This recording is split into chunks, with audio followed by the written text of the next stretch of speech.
Hello, welcome to Statecraft IAS and Social Perspectives Sociology in Newspaper series.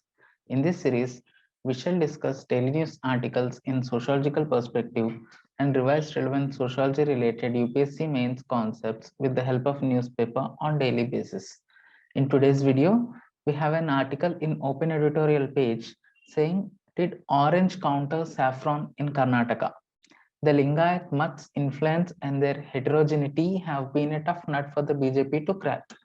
Now, looking into the contents of the article says, in his new, though illegitimately obtained time in power, he steered Karnataka's decades-long legacy of development in completely new directions through the creation of caste-based development corporations, one of which was the Veerashaiva Lingayat Development Corporation that was endowed with 500 crore last year. Mr. Yediyurappa made development all about caste. Now here he refers to ex-CM of Karnataka, Yediyurappa. It says that he made politics all about caste. Now looking into this, we may reminded of caste system chapter in our UPSC main syllabus. Under that, we have perspectives on caste system, one of which being of Andre Bataille. Andre Bataille's perspective on caste system, if we see, he says caste is an objective reality. Now, according to Andre Bataille, as per his study on Sripuram village of Tanjavur district of Tamil Nadu, he observed that caste is still persistent in the society only because of politics. He believes if not for politics, caste consciousness would have been gone by now in the society. He followed a Trinitarian approach in studying caste system. He says source of social structure is not just caste, but it is also about class and power. Class is about economic status, power is about political status, and status is about social status. Now, caste is only partially, that means only one third of the uh, source of in the social structure, the other two components being economy and political powers. Now, according to Andre Bataille, one should also study kinship, class, and power along with caste to understand social structure as a whole. He says universal adult franchise opened up new possibilities for mobilizing electoral support on the basis of caste and thus prevented the consciousness of caste from dying down. See, he believes that universal adult franchise, which is a part of democratic politics, is the reason for caste consciousness still being in the society. He further says organized politics is retaining public consciousness of caste and is maintaining and even strengthening it. Now, this is one such example of that organized politics. Here, Mr. Yediyurappa has used caste-based development corporations, one of which being Veerashaiva Lingayat Development Corporation. He has endowed 500 crores for that corporation the previous year.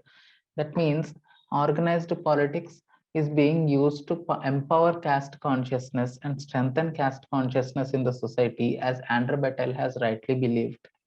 He further says discussions in the media create an illusion that caste is an unalterable feature of Indian society. Yes, we have many discussions in the media, many debates going on wherein political opponents fight for themselves. By seeing all that, we may think that caste consciousness is here to stay and it is no sooner to move out of society. That in that way, caste consciousness is being strengthened in our minds through media and politics, according to Andre Bataille. Now, to fight that caste oppression, Amartya Sen suggests countervailing power. Countervailing power is nothing but building of better political organization of underprivileged groups, not already powerful groups like that is happening in Maharashtra among Marathas. That better political organization among the privileged groups does no good to the society, or it hardly does any good to the society. Whereas better political organization of underprivileged groups is what we require to get rid of caste consciousness in the society, according to Amartya Sen. Now, looking into the other contents of the article, it says the public engagements of the mutts. particularly in the world of education, have been about a century in the making when Lingayat Maths first began to build institutions to serve those of their own caste and later a much larger community of Kannadigas. From the 1970s, they have expanded their educational engagements to set up professional colleges and related facilities. Today, for instance, the Jagadguru Sri Shivarathrishwara group of institutions number close to 350 educational institutions, while the Sri Siddhaganga Mutt at Tumkur has an enviable 125. To add to their institutional strength, there has been an increased involvement of mutts and matadishas in all parts of Karnataka in the developmental works of their regions. This may range from building bridges and irrigation works. They are even involved in establishing a balance between new livelihoods and ecological sustainability. For example, making iron ore mining companies in Chitradurga more accountable to the communities that they have thoroughly ravaged. Now, by doing all these things, these mutts and matadishas are exercising some power and authority. So we can link this particular paragraphs to power and authority concepts in our sociology syllabus. According to Max Weber, power is nothing but it is the ability to influence others for action even against their will. It can be coercive sometimes also. From that power comes authority, and Max Weber has classified authority into three types. One is traditional authority, that is promoted by long drawn traditions and cultures and other religious institutions or cultural organizations. Second one is charismatic authority. It is wielded because of exceptional characteristics and features. Now, this charismatic authority can be seen in film stars, sports person, or some charismatic political leaders also. It is precisely observed or wielded by celebrities. Now, it is passed on to kin or a relative. On the other hand, we have a rational legal authority. This authority is wielded by the authorities by legal sanction. This can be observed in bureaucrats or some politicians, etc. Now, this kind of authority that we have seen in this particular article, which is exercised by Mats and Matadishas, comes under traditional authority because the sanction that is given to that authority to exercise influence over others is drawn from traditions and cultures only. Now, people are accepting their authority and people are getting influenced by their words and actions only because it has been long drawn culture of our society to accept traditional institutions and religious organizations. That's why it can be classified under traditional authority. Under Max Weber's social action also, this comes under traditional social action.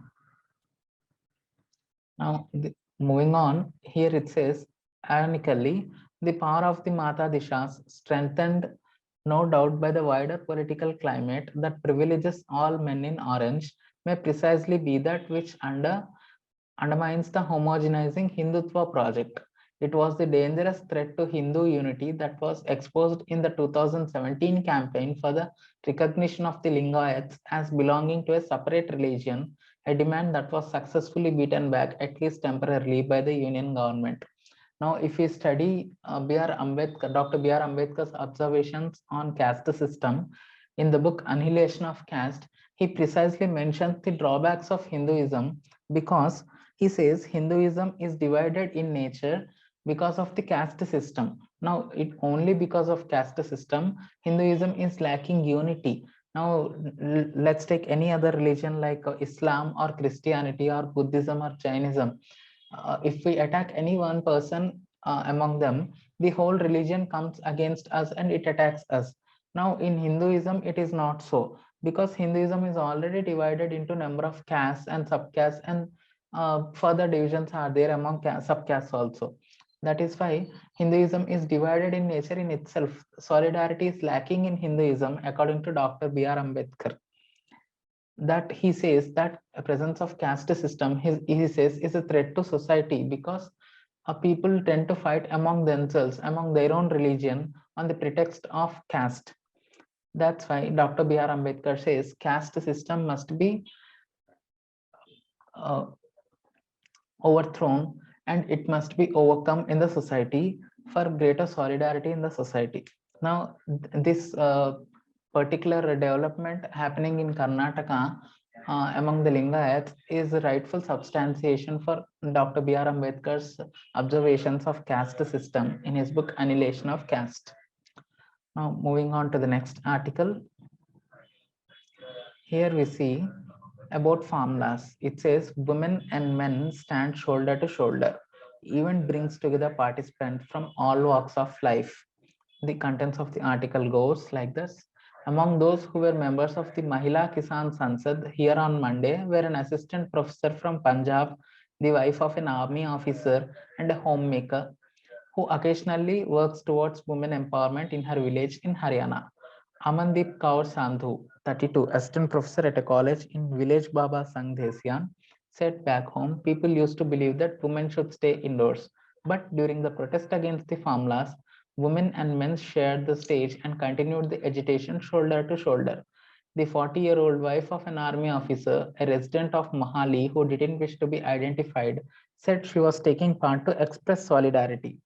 At the parliament, speakers and deputy speakers included CPI leader Annie Raja, Jagmati Sangwan, and activist Medha Patkar.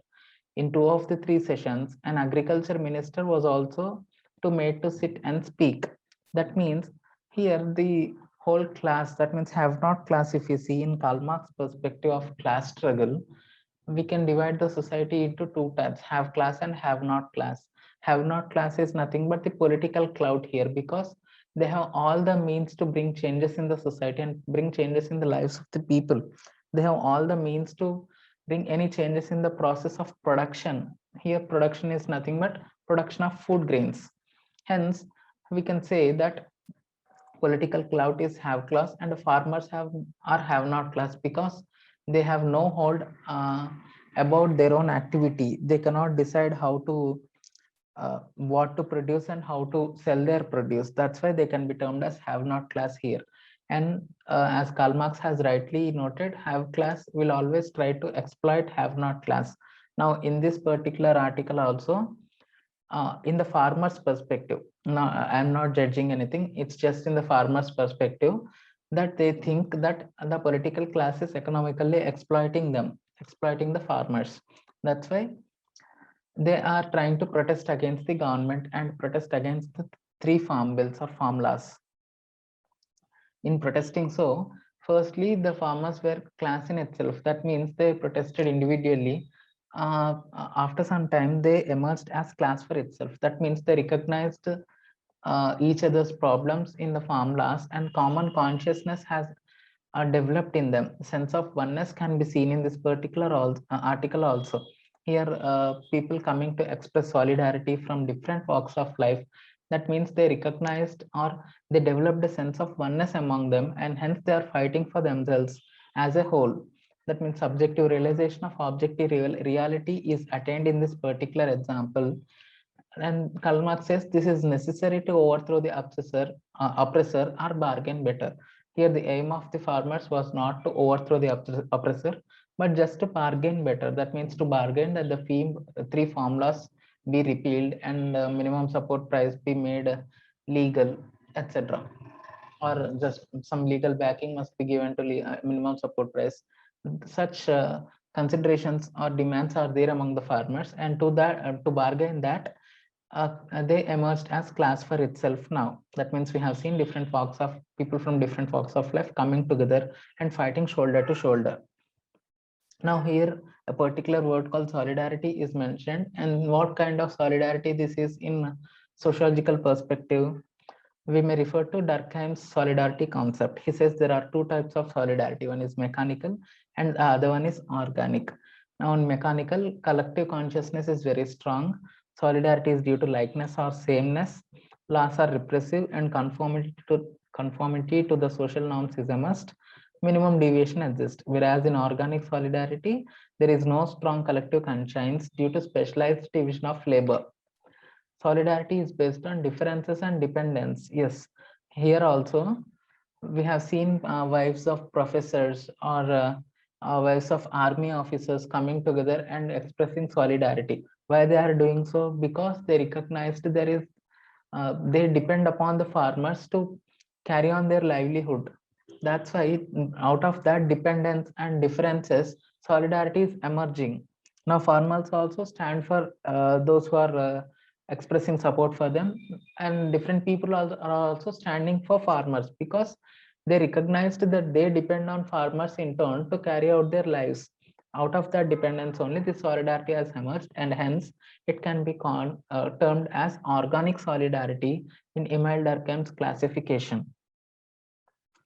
In the organic solidarity, laws are restitutive and are aimed at restoring status quo. Now they are also trying to impose their social law. That means their community socially accepted law according to them. They are trying to restore status quo.